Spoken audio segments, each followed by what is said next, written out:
Sean Green with the CBC Sports. St. Leonard's boys have become the first to qualify for the finals of this year's BCA Under-19 competition after beating Harrison College by 9 runs this evening. Playing at Crumpton Street today, SLB batted first and posted what proved to be a winning total. Harrison College won the toss and inserted St. Leonard's boys, and this is Xavier Trotman here, giving a life off Shaquille Payne. And 2 balls later, Payne will feel the pain again as he witnessed Ronaldo Boyce being grassed just off the square. Then Trotman opened up and smashed Kevin Hall back down the ground for the first boundary of the match. Payne returned and went all lumberjack on Trotman, chopping down the wood. Trotman cleaned up for 17, his 31 for 1. New batsman Sadrian Ward was all about business, driving sweetly through the covers and through this fielder like water through a hose. That's 4. But when the score reached 39, Boyce skied one to be out for 5. Kevin Hall taking the catch. Ward hitting this one straight to mid-on and a total disaster. Run out straight back to the pavilion. He was run out by Demario Taylor. But Jamar Eiffel wasn't camping out, smacking this delivery down to third man for another 4. Javid Ford picked up Payne beautifully off his legs and into the boundary at deep backward square. But he chased a whitish one and offered a catch to Zachary Noel, running around from mid-off. He made just 16. And Eiffel got a gift from the bowler and unwrapped a 4 down the ground. Oops, that's just over his head. Demario Taylor felt the lash from his blade, bang down the ground to the vacant long-on area. Hey, look out, camera guy. Then Eiffel marched down the wicket and smacked him again. That's 4 more. And after he departed for 34, the innings ended shortly after, as St. Leonard's boys got up to 157. Well, College were then restricted to just 146 all-out in 39.3 overs. The second semi-final will be played on Wednesday between Combermere and the Lodge, and the grand final will be on Friday. 4 Barbadians are through to the semi-final stage of the Caribbean Junior Squash Championships in Bermuda. Playing in the quarterfinals today, Megan Best defeated Makeda Harding of Guyana 11-3, 11-1, 11-4 in the girls' under 13 division. Kamal Cumberbatch progressed in the boys' equivalent 11-4, 11-1, 11-love over David Pitcairn of the Cayman Islands. In the girls' under 15, Amanda Hayward defeated Callie McLean, also of the Cayman, 11-2, 11-2, 11-0, while Josiah Griffith took down Jamaican Luke Roberts 11-7, 11-3, 11-1. Unfortunately, Reginald and Ronald Brewster and Benjamin Griffith all lost their quarterfinal encounters.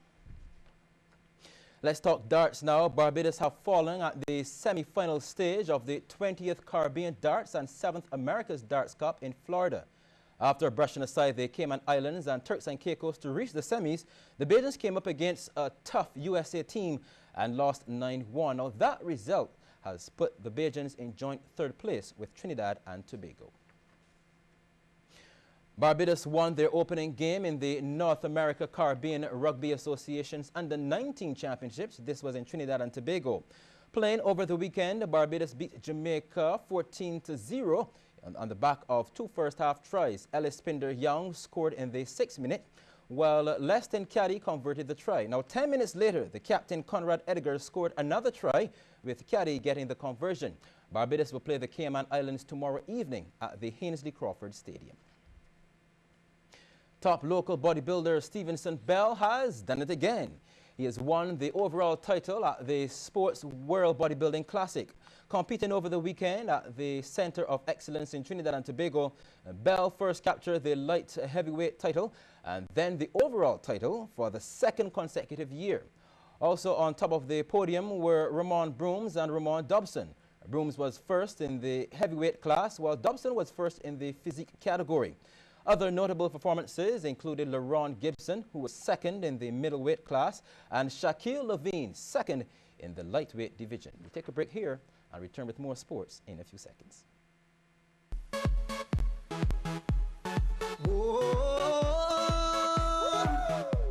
I'm happy. Now I'm gonna take my time. I'm happy. enjoying myself with lime. I'm happy, escape from reality, yeah, and let lime take care of me. Whoa, we're just happy and smiling, doing almost anything, having fun and just living. Whoa, shopping, chilling, everything. Get Abby this summer with Barbados' largest 4G network, now upgraded for island-wide coverage. Activate any prepaid or postpaid data plan for a chance to win $1,000 each week. Check out lime.com or in-store for details. And we're back. The action was at the quarterfinal stage in the Silver Hill Road tennis competition recently, and the players were really putting their all in to ensure a place in the next round. Here's Amory Burke reporting on some of the encounters. Justin Smith backing the screen and Ezekiel Ward in this matchup. Smith had already taken the first set at 22-20. Ward was not easing up though, beating him to his right. These two represent the sport's youngest generation, and already they have mastered the skills. Ward goes for the kill. Smith tries to return, but it falls just out of court. Smith would get his revenge though with the very next play, sending Ward to the left of court and beating him with the strong forearm shot. Actually, Smith would be able to take the second set at 21-17 after Ward hits out of court. Young Smith is through to the semi-finals. Looking to some more experienced players and two well-known names, David Arundel in the purple and Gary Thomas in orange. The rallies were not only long, but provided great excitement to the spectators. Arundel with his usual flair getting low on returns. He seemed to have an answer for every shot sent his way, and Thomas was really delivering the fire. So it was just left to be seen who would run out of steam. Arundel into the net after a masterful exchange from both sides. The signature long rallies were the highlights of this matchup, and this one was pretty classic. It seemed as though the players had taken to the lawn tennis court instead. My cameraman even had to take a wider perspective, and the skill shown was tremendous. The crowd was loving it, and it was Arundel again to fault out of court. Entertainment and sportsmanship at its best. Actually, it was Thomas who had the upper hand, claiming the first set at 21-9, and he staked claim to the entire game, beating Arundel 21-18 in the second. Emar Edwards and Clyde King's match was also a keen one.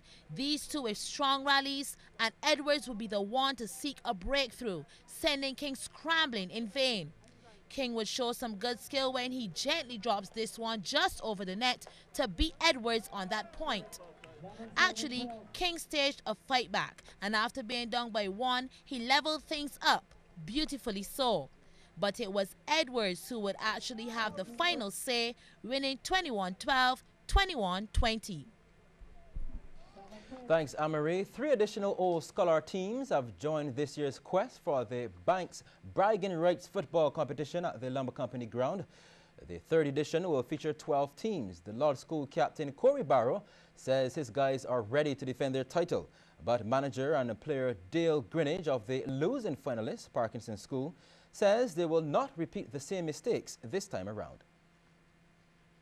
So spectacular last year's competition was.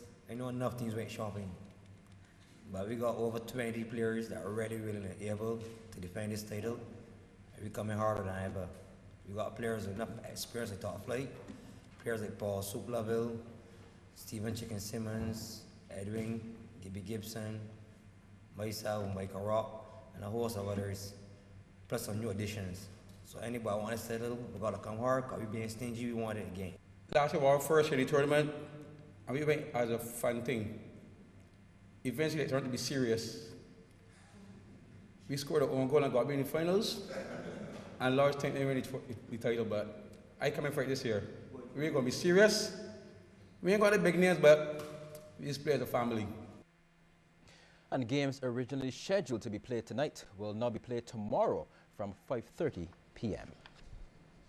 Well, Barbados played host to the Step by Step Football Academy out of Trinidad and Tobago for the past 2 weeks. Under the care of the Hamilton Lashley Human Development Foundation, the visiting squad played a number of practice matches against local teams as they prepared for the upcoming domestic tournaments. The visit is also a part of the foundation's development process. The reason reason why they're ready is to engage in some matches against some of the top teams in Barbados, but also to conduct themselves in a manner in the communities across Barbados, where they've done some training session, particularly with Sheffield Football Club in St. George. And so far, they're enjoying the stay in Barbados. But this is all part of the foundation's effort to forge regional community integration through sports. The team played a friendly at the BFA AstroTurf recently, with the Barbados Under-17 team preparing for the CFU tournament starting in the Dominican Republic this week. Step-by-step coach Alistair Ramdu highlighted the strength of his visiting side. The strength of the team is pace, right, and unity, and also the offside trap. Right, I honestly believe we have the best offside trap in the world. Right, so we count, like I told the guys on the bench, we had to get 45 offsides. Right, once we do that, what we actually do is we make the field smaller, so we make the field more compact, right, and we play a lot of one-touch, two-touch football in the middle of the park. And then we open it up with the guys, they have a lot of pace on the sides.